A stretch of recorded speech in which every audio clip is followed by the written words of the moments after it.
자, 교재 그러면 387쪽 이제 부동산 거래 신고의 절차를 보도록 하죠. 그 신고 의무자가 지금 387쪽에 맨 밑에 나와 있죠. 자, 그럼 부동산 거래 신고 절차인데 신고 기한, 관할 이 부분부터 먼저 봅니다. 그 신고 의무자는 조금 이따 보기로 하고요. 교재 388쪽에 신고 기한이 있죠. 맨 밑에. 그다음에 신고 관청, 그다음에 399쪽 맨 위에 있습니다. 신고 기한은 우리가 본문을 읽어봤는데 계약을 체결한 날로부터 30일이에요. 잔금일이 절대 아닙니다. 그래서 체결일로부터 30일 내에 신고합니다. 그래서 원래 처음에 만들어질 때 30일이었거든요. 그랬다가 이제 보수정권이 들어서면서 보수정권에서 60일로 늘렸죠.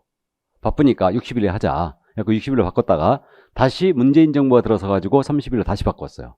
이게. 그래서 이제 원한복귀했죠. 계약 체결부터 30일 내에 들어가게 돼 있고요. 그 다음에 관할은 토지건물 소재지 관할 시군구청이에요. 그러면 여기서 부동산 거래 신고를 받기 때문에 여기를 신고관청이라고 부릅니다. 구분하셔야 됩니다. 우리 등록관청이 있었죠. 등록관청은 중개사무소 소재지 관할 시군구청장이에요. 그러니까 신고관청은 부동산 소재지 관할 시군구청장이다. 그렇게 이해하시면 되고요. 자, 그 다음 이제 신고 의무자에 대한 사항인데 이 부분을 제일 잘 물어봐요. 신고 의무자를 고맙게도 제일 잘 묻는데, 그러면 거래 당사자가 직거래했어요. 중개업소로 안 통했다는 얘기죠. 이러면 당사자가 공동 신고해야 됩니다. 그러니까 매도 매수가 공동으로 신고해 줘야 돼요. 그다음에 당사자 중 일방이 만약에 국가 등이 있었어요. 그럼 국가 등이라는 것은 국가나 지방자치단체나 공공기관, 그다음에 지방공사 등을 말합니다. 그럼 공공기관이라는 것은 그거 아니겠습니까? 뭐 토지특공사, 뭐 농어촌공사, 원자력공사, 전력공사 뭐 이런 것들 아니겠어요. 그래서 공공기관이 있었잖아요. 그러면 공공기관, 국가 등이 신고를 하게 돼 있어요. 타방에게는 아예 신고 의무가 없습니다. 그리고 일방이 신고를 거부했잖아요. 그럼 다른 일방이 단독 신고할 수 있겠죠. 이때는 단독 신고하는 사유소와 계약서 사본을 첨부하게 돼 있어요. 이때 담당 공무원은 단독 신고하는 사유를 확인을 하게 돼 있고요. 그렇기 때문에 이때는 전자신고를 안 받아줘요. 이때는. 자, 그 다음에 이제 개공이 거래계약서를 작성 교부했어요. 중개거래라는 얘기죠, 이게. 개공이 계약서를 작성 교부했다. 이걸 중개거래라 하고, 중개거래한 경우에는 개공이 신고할 의무가 있어요. 이때는 당사자가 아예 신고 의무가 없고, 그럼 공동중개 시에는 관여개공이 공동으로 신고 들어가야 됩니다. 그래서 신고 의무자, 크게 어렵지 않죠? 이건데, 참고, 이런 경우 어떻습니까? 예를 들어서, 토지주택공사로부터 우리 갑이 매수를 하는 거예요. 그럼 이것을 개공이 소개했거든요. 신고 누가 해야 될 것 같아요? 토지공사가 해야 될 것 같아요? 개공이 해야 될 것 같아요? 개공이 해야 됩니다. 그러니까 중개거래인 거는 무조건 개공해야 돼요. 쌍방이 직거래했을 때 토지공사가 해줘야 되죠. 직거래했을 때. 그러니까 중개거래는 무조건 개공이 하는 겁니다. 참고해 두시고. 자, 그러면 이 정도 신고 의무자에 대한 사항을 이해를 해 두시고요. 그러면 이제 어떤 사항을 신고해야 되느냐 문제가 있죠. 신고사항에 대한 부분인데 이 신고사항 꼭 기억을 해야 되겠죠. 그래서 신고사항은 390쪽에 있습니다. 그리고 신고사항이 공통신고사항이 있고요. 그 다음에 이제 법인이 거래했을 때 신고사항이 있고 이제 그렇습니다. 그래서 공통적으로 부동산 거래 신고할 사항은 일단은 자, 그 교재 공통신고사항 잠깐 보고 이제 말씀을 드리죠. 교재 거기 보시면 공통신고사항입니다. 그 390쪽 박스예요. 거래 당사자 인적사항 신고 들어가야 돼요. 자, 그래서 당자의 동그라미, 당. 다음에 계약 체결일, 중도금 지급일, 잔금 지급일 신고해야 됩니다. 계약 체결일 할 때 계자의 동그라미. 다음 3번 거래상 부동산 등의 소재지 지목 면적 신고해야 되고 4번은 거래상 부동산 등의 종류를 신고해야 됩니다. 이게 오피인지 상가인지. 그럼 3, 4번을 묶어서요. 좌측에 여백이 있죠? 그래서 3, 4번을 묶어서 목적 부동산이라고 메모하시고 목의 동그라미 목.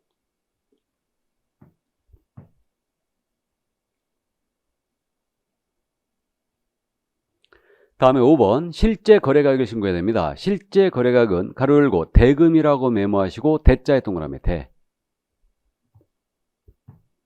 다음에 6번 계약의 조건이나 기한이 조건 기한을 신고해야 됩니다. 조건할 때 조회 신고 동그라미고. 다음에 7번입니다. 개업공사가 거래계약서를 작성 규범 이유는 다음의 사항 그래갖고 개업공사의 인적 사항과 개업공사의 사무소에 상호 전화번호 소재지를 신고하게 되어 있습니다. 이때 개업공인인증서 할 때 개자의 동그라미예요. 개. 자, 그럼 약간 순서를 바꿉니다. 순서를 바꾸면 이게 당목계 대 개조예요. 동그라미 친 게. 당목계 대 개조. 원래 개업공사가 중개업자였죠? 그래서 원래 이게 중조였거든요. 근데 여전히 이제 중조로 하시는 분이 계시는데 저는 개조로 바꿨습니다. 그래서 이게 문장이 뭐냐면 제가 스님을 비하하고자 하는 취지가 절대 아니에요. 암기하기 위함입니다. 중이 좋아하시는 거. 중이 좋아하시는 거. 당목과 계대로 기억합니다. 당목과 계대. 당목이 뭐예요? 아지. 계대는 가리. 당목과 계대를 중이 좋아하신다. 이렇게 얘기합니다. 당목계대 개조. 이렇게 얘기합니다. 이게 어디서 나오냐? 이게 당사자 아닙니까? 다음에 목적 부동산이죠. 계약의 연월일이에요. 다음에 대금의 정산평가고 개업공사에 관한 사항과 조건기한인데 이게 거민계약서 필수기사항에서 나와요. 거민계약서 필수기사항. 나중에 거민제도 공부하는데 이 거민제도는 부동산 투기와 탈세를 방지해서 현재도 시행되고 있어요. 이게. 그래서 부동산에 대한 소유권 이전 등기하잖아요. 그러면 계약서 원본에다가 거민하고 찍힌 도장 하나 받아와야 돼요.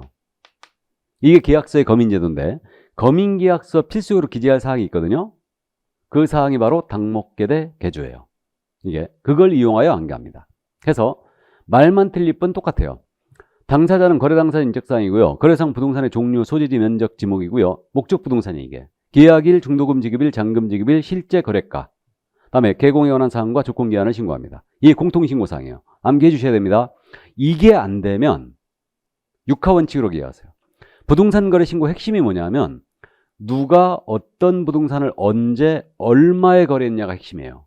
누가 어떤 부동산을. 누가 당사자. 어떤 부동산을, 부동산의 소재지, 면적, 지목, 종류, 그 다음에 언제, 계약일, 중도금 지급일, 잔금 지급일, 얼마에, 실제 거래가, 그리고 개조가 들어가 있는 거예요. 됐죠? 이렇게 이제 암기해 주시고, 암기표에 그래서 이렇게 돼 있어요. 그래서 이제 건민계약서 제도와 같이 비교를 해놨죠.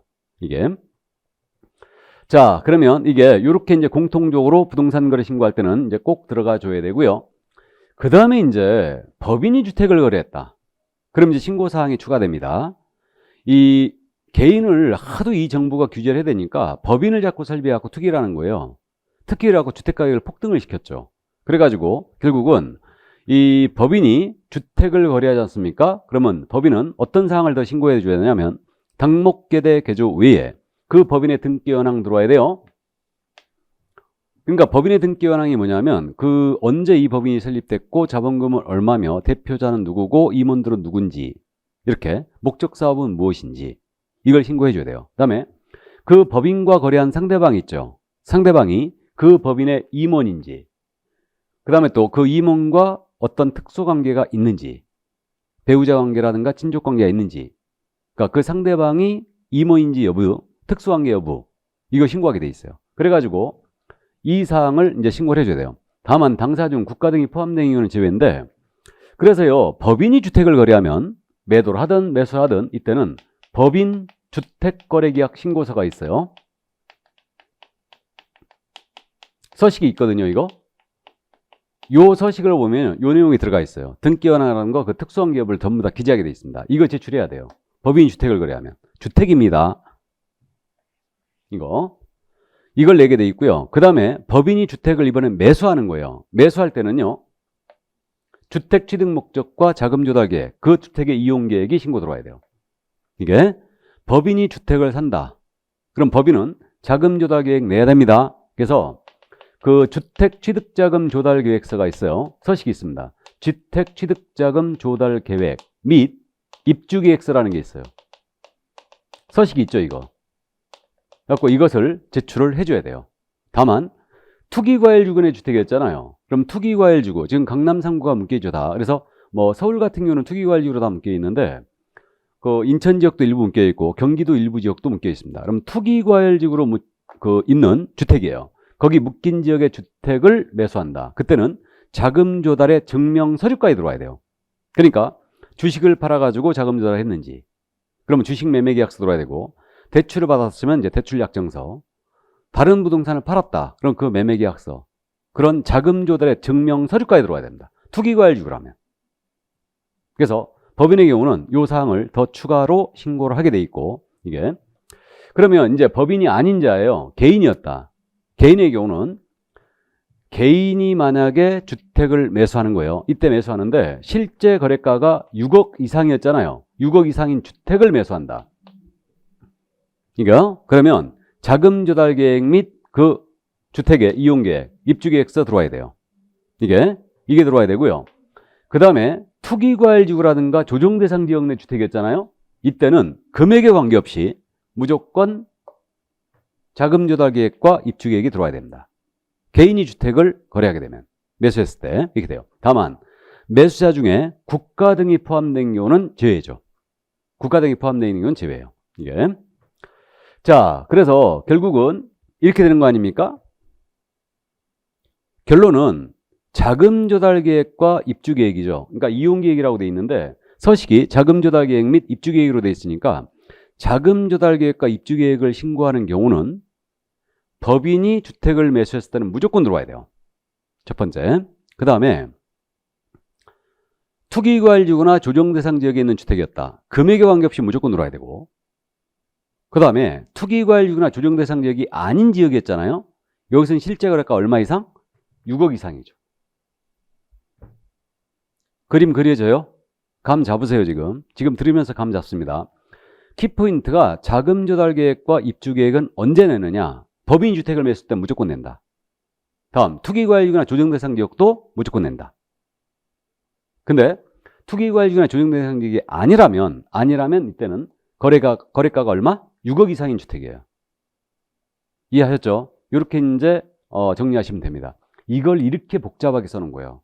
다만 국가 등이 매수하는 경우는 제외겠죠. 당연히 이렇게 됩니다.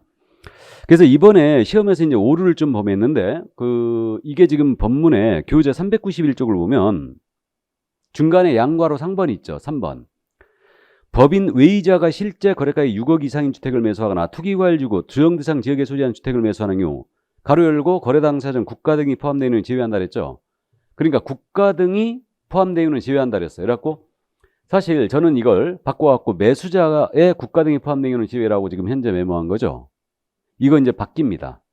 곧 바뀌어요. 그러니까 지금 어제 날짜로 국무회의 이걸 통과했다고 그러는데 곧 공포가 될 거예요. 그래서 어쨌든 매수자로 이제 바꿀 겁니다. 매수자가 국가 등인 경우는 자금 조달 계획을 신고할 일이 없겠죠. 근데 국가로부터 취득하는 자는 개인은 내야 됩니다. 근데 이게 법문이 사실 잘못된 거죠. 그렇기 때문에 이거를 이제 수정을 하는 겁니다. 근데 다시 나오면 이 부분 이제 다음 순환 때 정리를 해드릴 거예요. 다시. 자, 그래서 이제 이렇게 정리를 해주시기 바랍니다. 그래서 이게 이제 부동산 거래 계약 신고 사항이에요. 그리고 이제 추가되는 게 있어요. 추가되는 게 있는데 그건 이제 법이 공포가 되면 더 말씀을 드리겠습니다. 오늘 현재까지는 공포가 안 됐어요. 지금 국무회의는 통과했다고 제가 들었는데 아직 대통령이 발표를 안 하네요. 공포를 안 하네요. 자, 그럼 이제 이 정도 이해를 해두시고요. 그럼 이제 정리를 해보면 결론은 자금 조달 계획과 입주 계획을 신고하는 경우는요, 말씀드렸듯이 이렇게 정리가 됩니다. 물건이 주택인 경우에 하나입니다. 물건이 주택인 경우에 지금 현재 하나예요. 근데 곧 이제 토지가 추가됩니다. 그 이제 발표되면 말씀드리고요. 현재는 주택이 하나입니다. 그 다음에 법인이 주택을 매수하잖아요. 그럼 무조건 들어와야 되죠. 말씀드렸죠? 그 다음에 투기과열지구나 조정대상 지역도 무조건 들어와야 되죠. 특히 투기과열지구의 주택은요, 자금 조달의 증명 서류까지 들어와야 돼요. 그리고 마지막으로 개인이 실제 거래가 6억 이상의 주택을 매수했다. 그럼 이때는 자금 조달 계획과 입주 계획이 들어와야 돼요. 감 잡힙니까? 이렇게 이제 감 잡아두시고 여기에 이제 토지가 추가돼요. 토지가. 그 이제 확정되면 말씀드리겠습니다. 자, 그럼 현재는 이렇게 돼 있다. 이해해 두시고. 자, 그러면 이제 요거 자금 조달 계획과 법인 신고, 법인 주택거래 계약 신고서가 있다고 그랬죠? 그다음에 취득자금 조달 계획. 이거 잠깐 말씀드립니다. 이건 391쪽에 있어요. 우리 교재. 391쪽에 이 부분이 이제 신고시 제출 서류에 이제 돼 있는데 듣고 나중에 쭉 읽어 보시기 바랍니다. 굉장히 내용이 많이 써 있죠? 자, 그래서 요거 법인의 경우는요. 법인이 주택을 거래할 때는 법인 주택거래계약 신고서 내야 된다고 그랬죠? 이거 내야 되고 그다음에 그 취득자금 조달 계획 및 입주 계획 서식이 있다고 그랬죠? 이것도 내는 경우라면 이거는 법인 주택거래계약 신고서와 취득자금 조달 및 입주 계획서는 매수인이나 법인이 단독으로 여기다가 서명 또는 날인이요? 공동이 아닙니다. 당연히 취득자금 조달 계획은 매수인이 작성해야 되죠. 매수인이. 그죠? 그러니까 단독으로 거기다 서명 또는 날인하고 그 투기과일유근의 주택은 자금 조달 증명 서류까지 첨부해야 돼요. 이걸 이제 제출해야 됩니다. 그러면 법인 주택거래계약 신고서와 주택 취득자금 조달 및 입주 계획서 있지 않습니까? 이건 매수인이 또는 법인이 단독으로 거기다 서명 또는 날한 다음에 이것을 본인이 직접 제출할 수 있어요. 법인이나 매수인이. 그러니까 매도인한테 나 이거 보이기 싫다. 그럼 지가 직접 신고한청에 내도 됩니다. 가서. 이때는 계약을 체결한 날부터 별도로 제출하는 게 가능해요. 그런데 신고자에게 이 서류를 준다. 그럼 개공한테 주거나 매도인한테 매수인이 주는 거예요. 또는 법인 상대방에게 주는 겁니다. 줄 때는 언제까지 줘야 되느냐? 이 서류를 언제까지 줘야 되냐면 그 계약을 체결한 날로부터 25일 내에 제공을 하게 돼 있어요. 그러니까 우리가 30일 내에 신고해야 되지 않습니까? 그럼 25일 내에 이걸 주게 돼 있으니까 5일 남겨놓고 그때까지 줘야 돼요. 만약에 25일 내에 안 주지 않습니까? 안 주면은 이때는 직접 매수인이나 법인이 이걸 제출해야 됩니다. 직접. 됐어요? 감 잡혔어요? 그러면 법인 주택거래계약 신고서라든가 자금조달계획서는 매수인이 30일 내에 직접 낼 수도 있다. 근데 지가 안 낸다면 이거 신고하려는 자에게 25일 내에 줘야 된다. 감 잡았죠? 이렇게. 자, 그럼 이 정도 이해를 해 두시고요. 우리 과목의 유일한 25일이 이거죠, 지금. 이게. 자, 그럼 이 정도 이해 두시고. 그러니까 거기 우리 교재 지금 392쪽에 파란색으로 색깔 칠해져 있죠? 그 부분이. 그래서 이제 이 정도 이해를 하시고요. 자, 그러면 이제 구체적인 부동산 거래 신고 방법을 한번 따져봐야 되겠죠? 그래서 이제 지금서부터는 거기 392쪽에 있는 내용입니다. 그래서 이 내용을 구체적으로 이제 설명을 드리는데 나중에 쭉 들으시고 한번 읽어보세요, 그냥. 그래서 듣는 게 더 편합니다. 그러면 이제 부동산 거래 신고 방법인데 계약을 체결한 날부터 30일에 신고한청에 들어간다고 그랬죠. 그래서 당사자 직거래하면 공동으로 신고하라고 그랬죠. 구체적인 신고 방법을 지금 말씀드리는데 자, 쌍방 직거래였어요. 직거래의 경우 신고를 어떻게 하느냐. 자, 갑과 을이 토지에 대한 매매를 한 거예요. 그럼 부동산 거래 신고해야 되죠. 그러면 이 토지의 소재지는 광명시에 있었어요. 근데 을의 주소지는 경남 김해시에 있었습니다. 그러면 부동산 거래 신고 누구한테 해야 돼요? 광명시장. 이자가 신고한청이죠, 그럼. 그럼 신고 의무자가 누구예요? 갑과 을입니다. 이들이 그럼 공동으로 신고 들어가야 되죠. 그죠? 그럼 계약을 체결한 날로부터 30일 내에 들어갑니다. 계약일이에요. 안 하면 500만 원 이하의 과태료예요. 안 하면. 그럼 이제 신고서를 쓰는데 쌍방 직거래니까 신고서를 쓰는데 매도인, 매수인입니다. 이들은 여기다 대고 서명 또는 날인이에요. 서명 또는 날인 신고서를 쓴 다음에 그 다음에 이걸 제출하는데 이 제출하는 방법은 일단은 방문 신고의 방식과 전자문서 신고 방식이 있죠. 이게. 그래서 이 전자신고부터 말씀드리면요. 전자신고는 인터넷으로 한다는 얘기죠. 그래서 인터넷상으로 부동산 거래 관리 시스템이 있어요. 그래서 이게 이제 RTMS거든요. 이게 부동산 거래 관리 시스템인데 이거 조회하면 다 나옵니다. 포털에서. 그래서 딱 들어가면요. 어디로 신고 들어갈지 그 지역을 선택하게 돼 있어요, 먼저. 그러니까 광명시로 선택해서 이제 접속을 해요. 해가지고 이게 매도인지 매수인지 체크란이 있죠. 개공인지. 그래갖고 이제 내가 매도인이 먼저 쓰기로 했다. 그러면 전자신고할 때 매도인 접속을 합니다. 그래갖고 성명 주민번호, 그다음에 공동인증서가 있어야 돼요. 인증서가. 그래갖고 이제 그걸 가지고 이제 매도인 이렇게 체크하고 신고서를 불러옵니다. 그래서 매도인이 쫙 작성을 해요. 작성한 다음에 마지막에 전자서명이 있죠. 전자서명 칸을 딱 클릭하면 돼요. 그래서 공동인증서가 있기 때문에 그걸로 이제 전자서명을 딱 하는 겁니다. 그리고 이제 다 빠져나와야 되죠. 그리고 이제 매수인한테 알려줍니다. 야, 내가 써놨으니까 내용 확인하고 이상 없으면 그냥 제출해라. 그래가지고 매수인이 접속을 해요. 다시 이제 공동인증서 이용해서 매수인이 매도인 써놓은 거를 불러옵니다. 불러와가지고 내용 다 확인했더니 이상 없어요. 그래갖고 전자서명 딱 클릭하고 제출하면 광명시로 내지는 거예요. 이게 전자신고입니다. 이게. 그럼 방문신고는 광명시를 출두해야 된다는 얘기죠. 이 얘기예요. 그럼 이때 방문신고할 때 당사자가 공동으로 신고해야 한다고 그랬잖아요. 거래당사 직거래의 경우는. 그러면 이게 공동신고란 의미가 신고서에 서명 또는 날인을 같이 하고 같이 공동으로 신고서를 제출해야 되느냐 아니면 1인만 가서 제출하면 되느냐 이 문제가 있죠 이거. 그죠? 그래서 이거는 서명 또는 날인은 같이 하라는 뜻이에요. 제출은 1인만 해도 되겠죠. 그래서 1인이 제출하면 돼요. 그러니까 공동으로 제출해야 한다 그러면 틀렸어요. 공동으로 신고해야 한다 그러면 맞았는데 공동으로 제출해야 한다는 틀렸어요. 이해되십니까? 1인이 제출하면 돼요.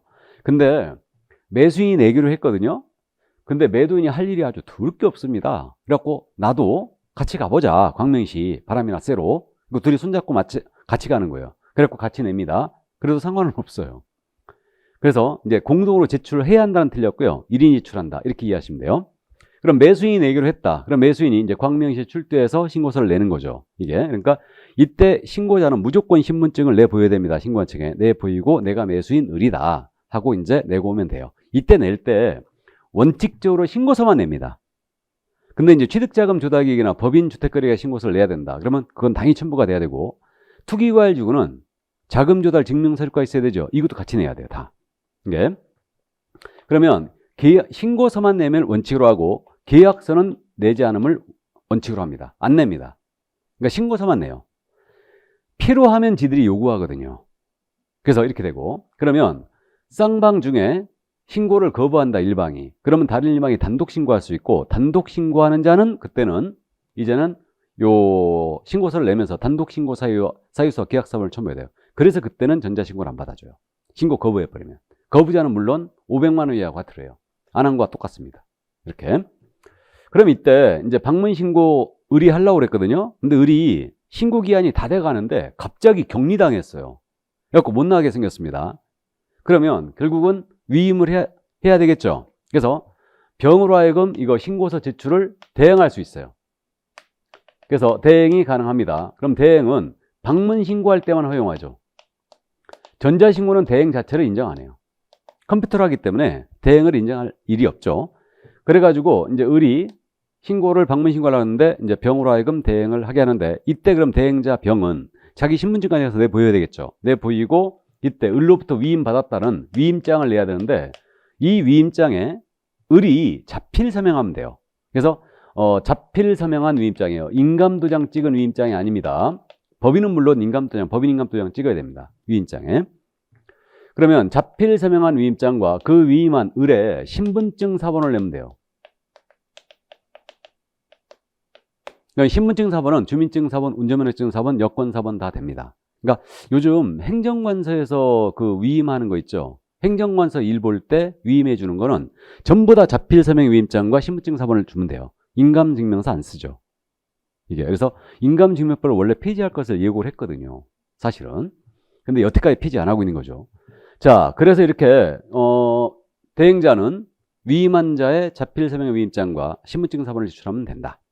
그리고 이제 내고 오면 됩니다. 이게 바로 이제 당사자 직거래의 경우에 신고 방법이었어요. 자, 이번엔 중개거래예요. 중개거래인데 역시 이 중개사무소는 창원시에 있었다고 가정해 보죠. 그 다음에 이 토지의 소재는 광명시에 있어요. 이렇게. 그럼 갑을간의 토지에 대한 매매였거든요. A가 중개했습니다. 그럼 이때는 광명시장에게 신고하는 거 맞죠? 이자가 신고관청이에요. 여기 창원시장 있죠? 아, 창원시라고 하면 안 되겠네. 김해시라고 해야겠다. 김해시장 있죠? 이분은 등록관청이죠, 지금. 중개사무소 소재지 시군구청장이니까. 그죠? 이게. 그래서 김해시장 여기는 등록관청입니다. 그러면 신고를 누구한테 해야 돼요? 광명시장이 해야 되죠? 누가 해야 됩니까? A가 해야 되죠. A가 계약을 체결한 날로부터 광명시장에게 30일 내에 신고 들어갑니다. 안 하면 500만 원 과태료예요. 공동중개시는 관역에 공동으로 신고 들어가야 됩니다. 그럼 역시 신고서를 쓰잖아요. 그럼 신고서를 쓰고 그럼 개공이 썼으니까 당연히 개공은 여기다가 서명 또는 날인을 합니다. 이때 개공이 작성한 신고서에 매도인과 매수인, 갑, 을 이들은 여기다 대고 서명 또는 날인을 하느냐? 안 합니다. 그러니까 중개거래 행위는 개공만이 신고 의무가 있기 때문에 개공만이 신고서에다가 서명 또는 날인해요. 그래서 이걸 이제 제출하는데 제출 방식은 방문 신고의 방식과 전자 신고 방식이 있죠. 그럼 전자 신고는 뭐 똑같고요. 그럼 이제 방문 신고 개공은 신분증 내보이고 내고 오면 돼요. 여기 광명시장에 내고 오면 됩니다. 근데 역시 개공 역시도 갑자기 손님하고 약속이 생겨서 못 가게 생겼다. 그러면 이걸 대행을 시킬 수 있어요. 그래서 제출 대행이 방문 신고 시에는 허용이 역시 되는데 이때 개공을 대행하여 신고를 대행할 수 있는 누구뿐이냐? 소공사뿐이에요. 소공사에 한하여 개공을 대행할 수 있다. 이 얘기는 중개보조는 대행할 수 없다는 얘기죠. 그러면 소공도 개공을 대행할 때 개공의 자필서명 위임장과 개공의 신분증 사본을 내는가? 이 문제가 있는데 이건 내지 않습니다. 그러니까 소공은 신분을 보장하겠다는 얘기죠. 그러니까 내가 개공 A의 소공이거든? 하고 신분증 내보이고 신고서를 내고 오면 된다는 얘기예요. 그럼 여기 광명시장이 이 소공이 A의 소공인지 아닌지는 어떻게 확인하느냐? 여기 등록관청에 전화 한 통 때리거나 아니면 협회에 전화 한 통 때리면 되죠. 협회 명단 통보돼 있으니까. 그래서 이렇게 소공이 대행을 합니다. 그럼 이거 당사자를 대행하는 자와 서류가 틀리죠. 그러니까 소공은 위임장, 개공의 위임장과 신분증 사본을 안 낸다는 얘기죠. 이 얘기입니다. 보조는 대행도 못해요. 그러니까 소공의 신분을 보장하겠다는 얘기입니다. 그리고 전자신고 시에는 당연히 제출 대행을 허용하지 않습니다. 여기까지. 이게 바로 이제 구체적인 신고 방법이었어요. 그래서 이 정도 이해해 두시고요. 자, 그래서 구체적인 신고 방법을 이제 한번 이제 쭉 짚어봤습니다. 이렇게 이해를 해 두시고요. 자, 그러면 이제 정리를 해보면 이렇게 됩니다. 이제 설명을 다 했는데 전자신고 방식과 방문신고 방식이 있다고 그랬고 방문신고할 때 제출 대행 허용하고 개공을 소공사가 대행할 수 있다고 그랬습니다.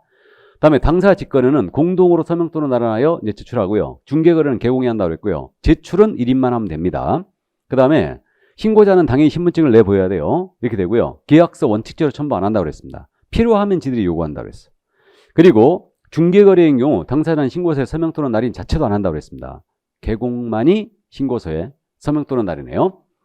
자, 그 다음에 이제 전자계약인데 이 전자계약은 전자신고가 아니고 전자계약. 그러니까 인터넷상으로 계약을 해버린 거예요. 전자계약 시스템이 운영되고 있죠. 나중에 전자계약 시스템제도 여러분들이 공부를 하시는데 요 내용은 지금 393쪽에 중간에 동그라미 3번 있죠.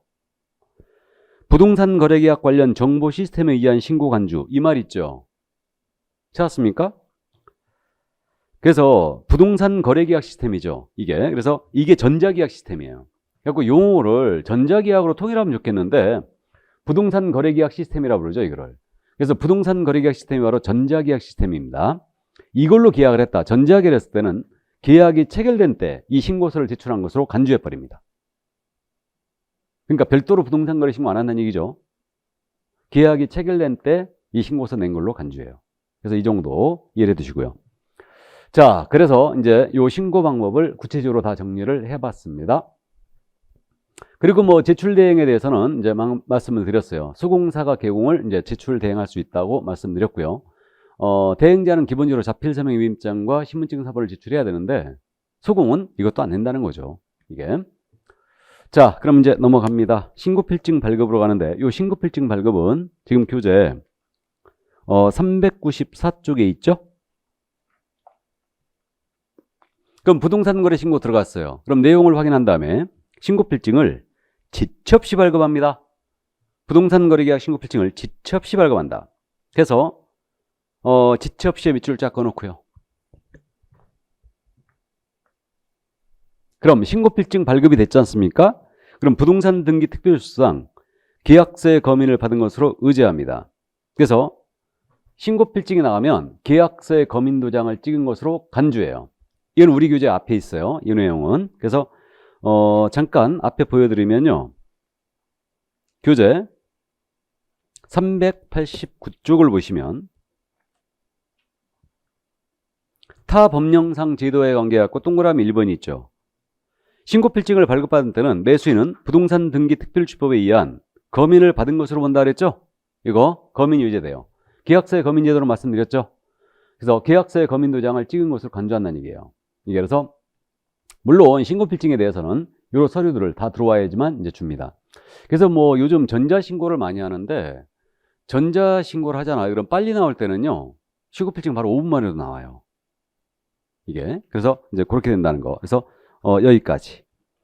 자, 그래서 이제 신고필증 발급까지 다 봤습니다. 검인이 의제가 됐어요. 그럼 이제 우리 교재 395쪽에 부동산 거래계약 신고서가 나오죠? 자, 그럼 신고서 작성 요령을 지금부터 보겠습니다. 교재 순서에 따라서. 그럼 신고서 작성 요령인데 여러분들은 이제 교재를 보고 계시면 되겠네요. 그러면 신고서 작성 요령인데 먼저 매도인, 매수인란 적게 돼 있죠. 그러니까 매도인란, 성명, 주민번호, 국적을 모두 기재하고요. 주소, 거래지분 비율, 그다음에 전화번호, 휴대번호 다 기재해요. 다음 매수인란, 성명, 주민번호, 국적 기재하고 주소, 전화번호, 거래지분 비율 다 표시합니다. 기재하게 돼 있고요. 그 다음에 3번에 자금 조달 계획 및 입주 계획 쓰는 란이 있죠. 그러면 그 자금 조달 계획 및 입주 계획에 대해서는요. 매수인이 별도로 제출하는지 이 신고서와 같이 내는지 이걸 표시하게 돼 있어요. 이거 내는 경우. 그래서 이제 그렇게 돼 있고요. 그 밑에 외국인의 부동산 등 매수 용도란 말이 있죠. 동그라미. 외국인의 부동산 등 매수 용도 동그라미예요. 이거 엄청 잘못 씁니다. 외국인은 매수인이 됐잖아요. 그러면 그거 아파트 용지로 아니면 단독주택 용지로 사는 건지 공업 용지로 사는 건지 상업 용지로 사는 건지 이거 매수 용도 꼭 기재해야 돼요. 그리고 국적도 꼭 기재해야 됩니다. 외국인은 국적. 그래갖고 그 매수인란 우측 상단에 국적이라고 있죠.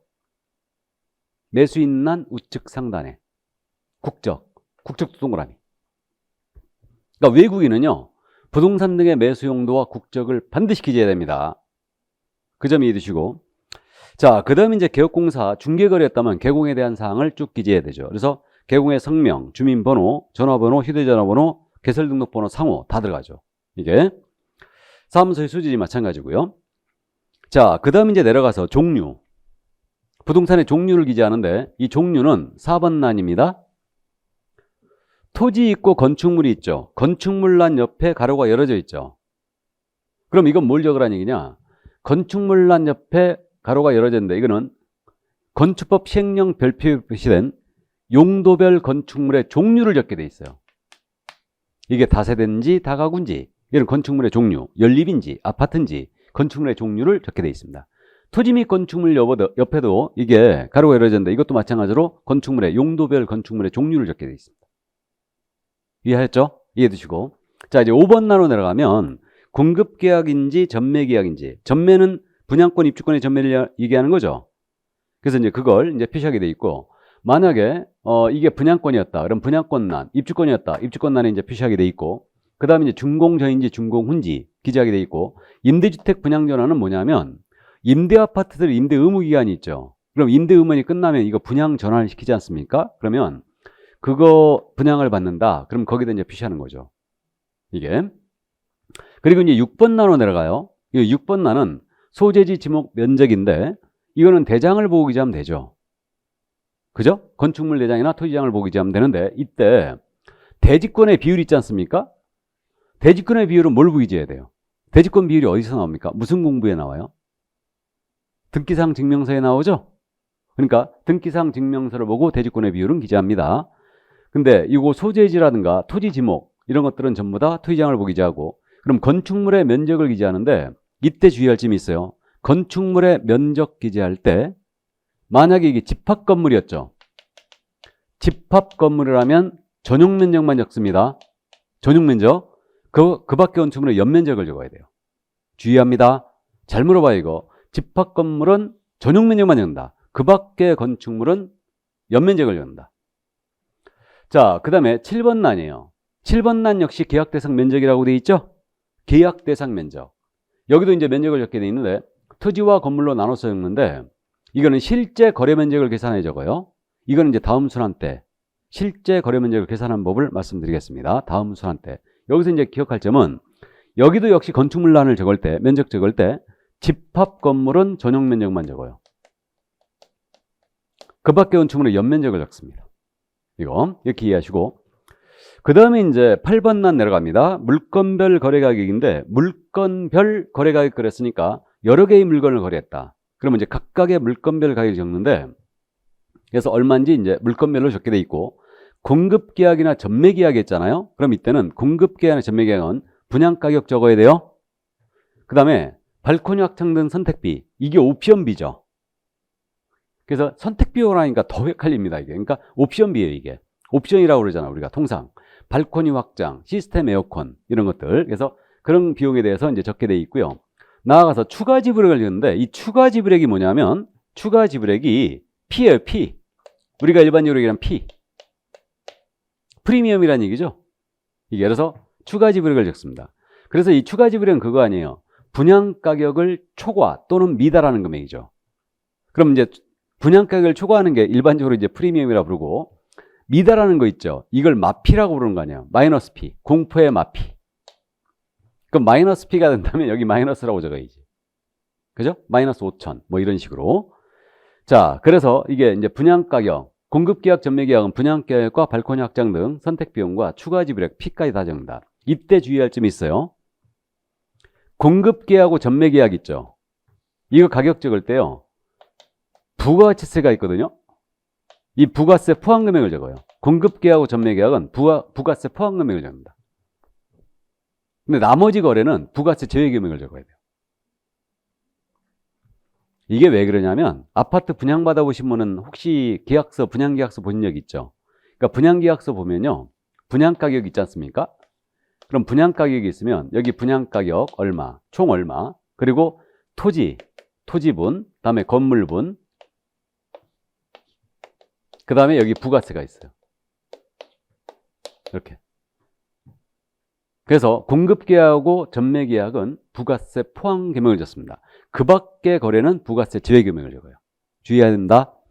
자, 그 다음 이제 총 실제 거래가 여러 개의 물건을 거래했다면 토탈 금액을 여기다 또 적는 거죠. 토탈 금액. 그래서 계약금, 중도금, 잔금, 지급일까지 다 기재합니다. 됐죠? 자, 그래서 이제 그렇게 돼 있다는 거 이해해 두시고, 그 다음에 이제 종전부동산란이 있죠. 10번 란. 10번. 찾았습니까? 지금 따라오고 계시죠? 그러니까 종전부동산란은 종전부동산 그랬잖아요? 그럼 이게 뭐냐? 여러분들이 정비법이라든가 도시개발법 이걸 공부하고 있는데 이게 입주권이라는 게 원래 그거잖아요. 헌집 줄게 새집 다오. 그러니까 내 단독주택을 싹 밀어버리고 여기다 아파트를 짓는 거예요. 이게 입주권 아닙니까? 아파트를 받는 거죠. 그러니까 10번 종전부동산란은 입주권 거래할 때만 적습니다. 다시 10번 종전부동산란은 입주권 거래할 때만 적어요. 종전부동산에 대해 적습니다. 이해했죠? 이제 구체적인 작성 방법은 다음 순환 때 더 연습을 하고요. 그래서 입주권 거래할 때만 이제 적고요. 마지막으로 이제 계약의 조건이나 참고사항이 있으면 조건 참고사항을 기재하게 됐습니다. 그리고 이제 이 내용을 신고합니다 하고 연월일 기재하고 이제 직거래했을 때는 매도 매수인, 그다음에 중개거래했다면 개공이 서명 또는 날인을 여기다 해줘야 되죠. 됐습니까? 이 정도. 그래서 이게 신고서 작성 요령이었어요. 그래서 요거 신고서 작성 요령 있잖아요. 생각을 해보면 우리가 실무 갔을 때 이거 바로 써야 되죠. 어쨌든 매매를 중개할 거 아닙니까? 그럼 우리가 부동산 거래 신고 해줘야 되는데 이거 작성 요령 원래 매번 내야 돼요. 그래서 원래 매번 냈었는데 요즘에는 조금 띄엄띄엄하네요. 그래서 그래도 우리한테 내는 게 유리하고 꼭 알고 있어야 됩니다. 이거. 그래서 이 정도.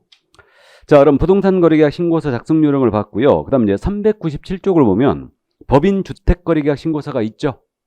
서식이 있잖아 이게. 그래서 법인이 이건 단독으로 서명 또는 날인한 다음에 이걸 이제 제출을 하는 겁니다. 그죠? 그렇게 되는 거고. 그래가지고 거기에 이제 법인의 등기원이라든가 거래 상대방이 특수관계 여부를 다 기재하게 돼 있잖아요. 서식에. 그 다음에 한 장을 넘기면 주택 취득자금 조달 및 입주계획서가 있어요. 그래서 이거는 실제 거래가 6억 이상이나 투기과열이나 조정대상 지역 내 주택, 법인이 주택을 매수한다. 그럼 이거 꼭 들어와야 되죠. 이 서류가. 그 다음에 이제 한 장을 또 넘기시면 부동산 거래계약 신고필증 있죠? 신고필증.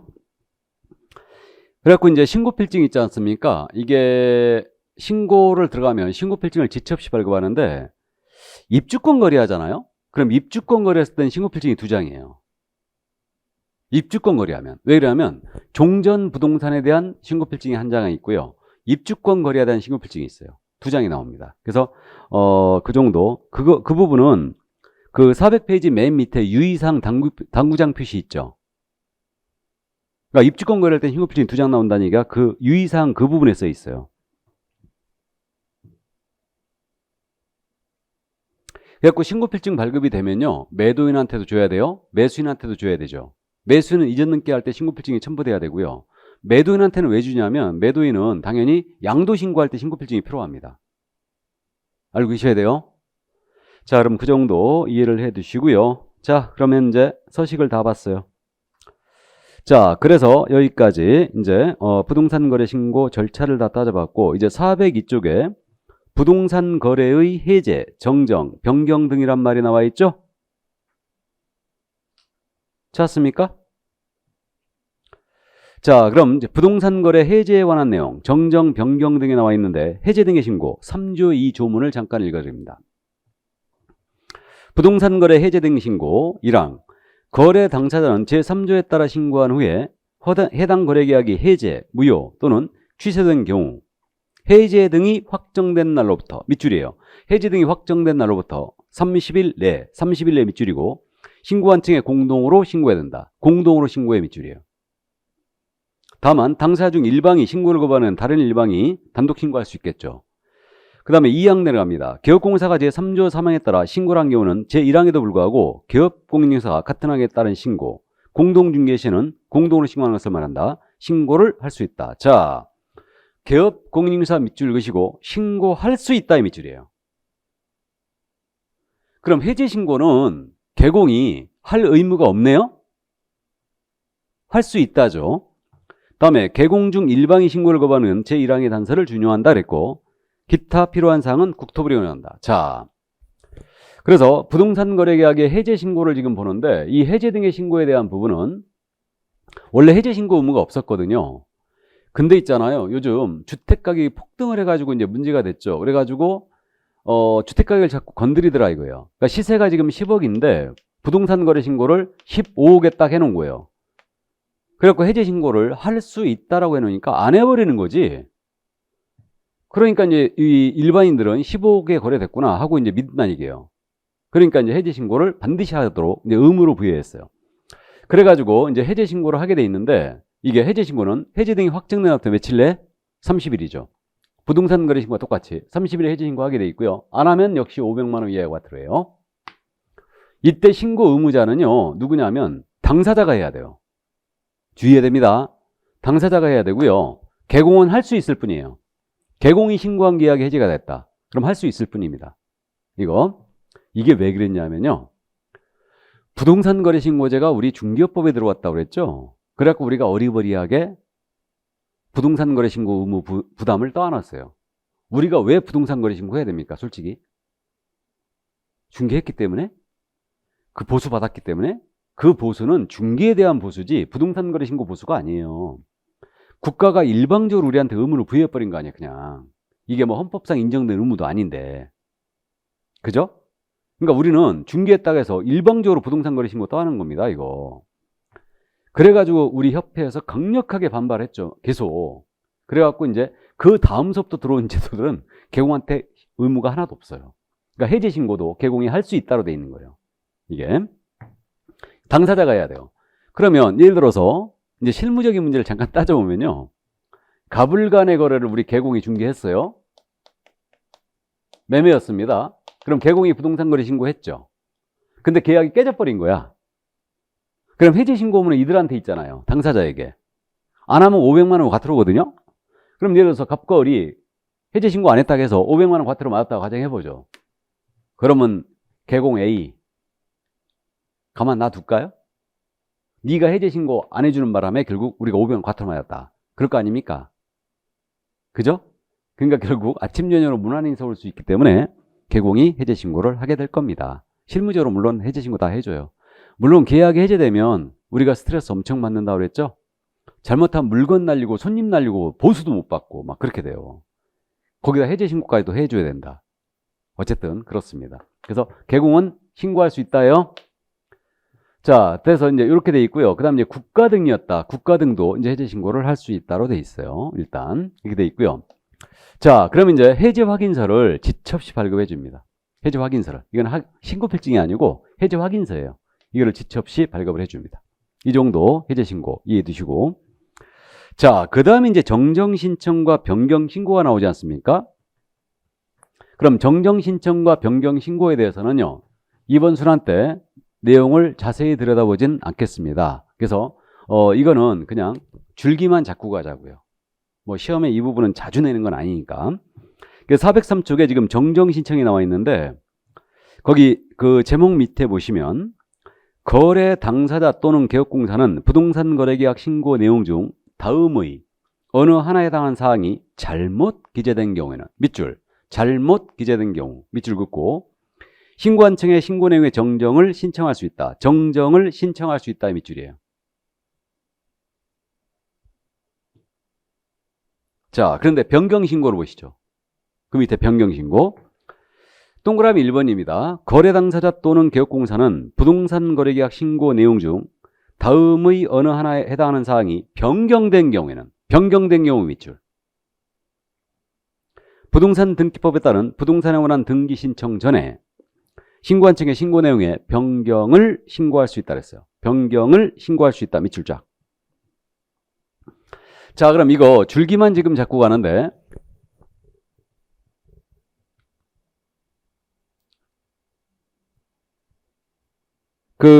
이게 그거 아니겠습니까? 여러분들이 경정 등기하고 변경 등기라는 걸 들어봤죠? 이와 비슷한 제도예요.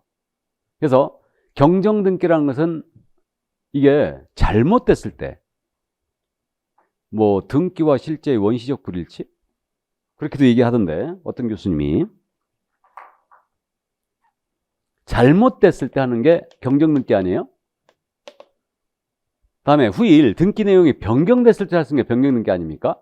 그래서 우리도 정정 신청과 변경 신고 이것은 잘못되거나 변경됐을 때 할 수 있는 거예요. 그럼 꼭 해야 될 것처럼 보이는데 할 수 있다로 돼 있어요.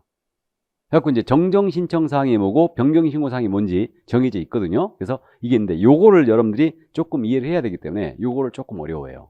근데 뭐 자주 내는 부분은 아닌데 일단 줄기를 잘못됐을 때 할 수 있는 게 뭐라고요? 정정. 변경됐을 때 할 수 있는 게 뭐라고요? 변경 신고예요. 그죠? 그렇게 되고. 자, 그 다음에 이제 요거 지금 이 부분 해제 신고 있잖아요. 이 부분 지금 넘어가기 전에 말씀드리고 우리 교재도 이 내용 써 있어요. 써 있는데 전자계약을 했다가 만약에 그 계약이 해제됐잖아요. 그럼 전자계약 시스템상으로 계약 해제하겠죠.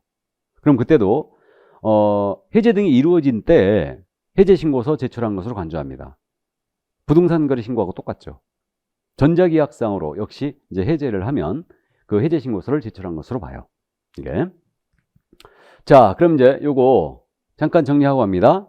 역시 여기까지는 했어요. 그래서 신고필증을 지체 없이 발급하고요. 그러면 거민이 의제된다고 그랬습니다. 그리고 이제 신고한 계약이 해제가 돼버렸다. 그럼 30일 내에 해제 신고를 당사자가 공동으로 해야 된다고 했어요. 개공한테는 해제 신고 의무가 없다겠습니다. 이렇게 됐고요. 그 다음에 이제 잘못됐을 때 할 수 있는 게 뭐라고요? 정정 신청. 역시 할 수 있다고. 변경 신고는 변경이 됐을 때. 그러니까 신고 다 제대로 했고 신고 필증 다 제대로 나왔는데 당사자 합의로 계약 내용의 일부가 바뀌었다.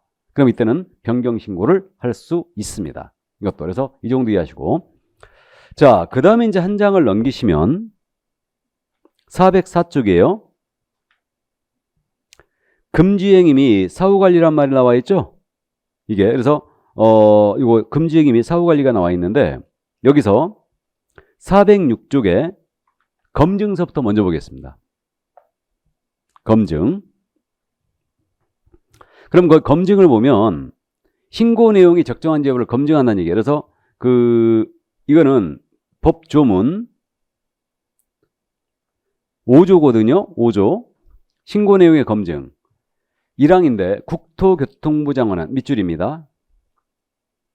제3조에 따라 신고받은 내용, 부동산 가격 공시에 관한 법률에 따라 공시된 토지 및 주택의 가액, 그 밖의 부동산 가격 정보를 활용하여 부동산 거래약 검증 체계를 밑줄 끄시고 구축 운영해야 한다. 구축 운영해야 한다 밑줄이에요. 검증 시스템. 구축 운영은 누가 해야 된다고요? 국토부 장관이. 다음에 2항 내려갑니다. 신고관청은 밑줄이에요. 신고관청은 제3조에 따른 신고를 받은 경우 제1항에 따른 부동산 거래 검증 체계를 활용하여 그 적정성을 검증해야 한다. 적정성을 검증해야 한다 밑줄. 그럼 검증은 누가 해야 돼요? 신고관청. 그럼 이때 3항입니다. 신고관청은 제2항에 따른 검증 결과를 해당 부동산의 소지지를 관할하는 세무관세의장에게 통보해야 되며 세무관세의장에게 통보 밑줄 긋고 통보받은 세무관세장은 해당 신고내용을 국세 또는 지방세 부과를 위한 과세자료로 활용할 수 있다 그랬어요. 자, 그럼 검증 뭐 어렵지 않네요. 주의할 점은 우리가 신고 지금 했지 않습니까? 그럼 이거 검증을 하게 되는데 검증은 신고관청에 해야 한다고 그랬죠? 의무예요. 의무. 할 수 있다가 아니에요. 이게. 그러니까 예를 들어서 아파트 10억에 거래했다고 신고 들어왔잖아요. 그럼 이 가격이 적정한지 여부를 검증한다는 얘기예요. 그죠? 신고관청이 검증해야 됩니다. 그럼 비교 가격 데이터가 있어야 되죠. 그럼 비교 가격 데이터가 어디 있냐? 검증 체계에 들어가 있어요. 이게 검증 시스템이에요. 그래갖고 이 검증 시스템은 국토부 장관이 구축 운영한다고 그랬습니다. 그러면요, 10억 신고 받았잖아요. 그러면 우리 신고관청이 10억을 검증 시스템에 접속해갖고 딱 집어넣어요. 그러면 집어넣으면 적정, 부적정, 판정 불가, 판정 보류 이런 식으로 떨어져요. 그럼 이 결과를 세무서장에게 통보하게 돼 있죠. 그러면 이 세무서장은 과세자료로 활용할 수 있어요. 그래가지고요, 이게 우리가 신고 들어갔지 않습니까? 그럼 세무서로 전부 다 통보됩니다. 다. 그래가지고 우리가 소득 신고 들어갈 때요, 꼭 매매 소득세를 잡아야 됩니다. 그래갖고 2006년도에 이게 들어오면서요, 이게 세무서로 통보된다는 걸 몰랐어요. 그래갖고 2006년도 사업실적은 2007년도 5월 31일까지 신고하게 돼 있잖아요. 소득신고. 그죠? 근데 막 누락시켜가지고 추징 엄청 당했습니다. 일로 통보되는 걸 몰라가지고. 그래갖고 지금은 다 소득자를 잡아요. 이게. 자, 그래서 세무서장 과세자로 활용할 수 있죠. 그러니까 부적정 결과에 대해서는 세무조사 들어갈 수 있다는 얘기죠. 이 얘기입니다. 자, 그럼 이제 신고 내용 조사가 나옵니다. 그럼 신고 내용 조사에 대해서는, 자, 거기 그 조문이 엄청 많이 있거든요. 근데 이거는 뭐 그렇게 자주 내는 건 아니니까 바로 칠판 보시죠. 그러면요, 검증과는 별도로 신고 내용이 적정한지 여부를 조사할 수 있어요. 이게. 그래서 신고관청은 당연히 조사할 수 있죠. 신고관청은. 그래서 우리가 신고서만 내미 원칙이라고 그랬죠. 필요하면 지들이 요구할 수 있어요. 그래갖고 야, 진짜 10억에 거래인지 계약서 한번 보자. 진짜 이금에 거래했는지 대금 지급 증명 자료 한번 보자. 요구할 수 있어요. 대금 지급 증명 자료. 그럼 대금 지급 증명은 대표적으로 뭐가 있겠습니까? 입금증이라든가 또는 통장사본이겠죠. 그러니까 매매할 때는 되도록이면 이거 보장할 수 있거든요. 그렇기 때문에 통장거래 하시기 바랍니다. 이게. 그래서 이런 자료를 제출을 요구할 수 있어요. 이게. 그럼 이때 만약에 계약서 요구했는데 불응했잖아요. 이때는 500만 원 과태료예요. 그러니까 대금 외에 자료 제출 요구에 불응하면 500만 원 과태료인데 대금 지급 증명 자료 있죠, 이거. 통장사본 보장했는데 안 갖고 왔잖아요. 이때는 3천만 원 이하 과태료입니다. 잡으려고 아예 작정했어요, 이거. 그래서 이렇게 이걸 자료를 제출을 요구할 수 있어요. 내용을 보완을 요구할 수도 있습니다. 이게. 이때 우리 국토부 장관 있죠? 국토부 장관은 신고관청과 공동으로 또는 직접 이렇게 조사를 들어갈 수도 있습니다. 국토부 장관이 할 일이 더럽게 없나 봐. 그죠? 그래서 이렇게 이제 조사할 수 있다. 근데 검증은 해야 한다예요.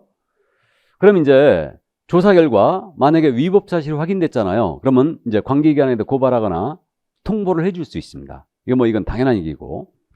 자, 그러면 이제 요거 신고관청이 조사했지 않습니까? 그러면 신고관청이 조사하게 되면 이 신고관청은 조사 결과를 보고해야 돼요. 보고합니다. 그래서 신고한 층은 조사 결과를 보고를 하는데 누구한테 하겠습니까? 당연히 신고한 층은 시도지사에게 보고하겠죠? 그럼 시도지사가 쫙 조사 결과 보고받았어요. 그럼 이것을 국토부 장관한테 월 1회는 하게 돼 있어요. 시도지사는 국토부 장관한테 월 1회는 조사 보고 해야 된다. 조사 결과를 보고해야 된다. 그럼 신고관청이 이 시도지사한테 보고하는 건 이게 월 1회 있는 거 없죠.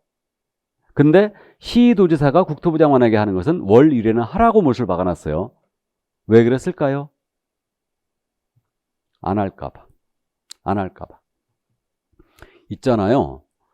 서울시장한테 국토부 장관이 야, 조사 결과 좀 보고해봐. 지시를 내리면 서울시장이 뭐라고 하겠습니까? 네가 뭔데 나한테 보고하라는데? 그럴 거 아닙니까? 그러니까 이게 서울시장이 높냐 국토부장이 높냐. 근데 여러분한테 물어보면 여러분들 공법을 공부하기 때문에 일단 국토부 장관이 높다라고 하는데, 물론 이제 조선시대라면 관찰사하고 뭐 육조판사하고 누가 높냐 그러면 당연히 육조판사가 높겠지만, 지금은 우리 시도지사가 지금 선출직이잖아요. 선거로 뽑잖아요. 그러니까 이제 장관하고 우열을 가릴 수가 없다고 사실 보이는데, 옛날에 시도지사를 임명직으로 갈 때도요, 서울시장은 장관급보다 높았죠. 부총리급이었어요, 원래. 그러니까 안 할까봐 월 1회로 못을 박아놓은 거예요, 지금. 참고하세요. 이렇게. 그래서 이게 조사 결과입니다. 자, 그래서 신고 내용 조사 있지 않습니까? 간략하게 그냥 설명을 드렸어요. 그래서 그 내용이 바로 이제 그 교재에 써 있는 내용이에요. 예, 그래서 여기까지. 자, 그래서 여기까지 이제 부동산 거래 신고 절차에 대한 자세한 내용을 이제 쭉 살펴본 겁니다. 그럼 조금 쉬었다 할까요? 예, 잠시 쉬었다 하도록 하겠습니다.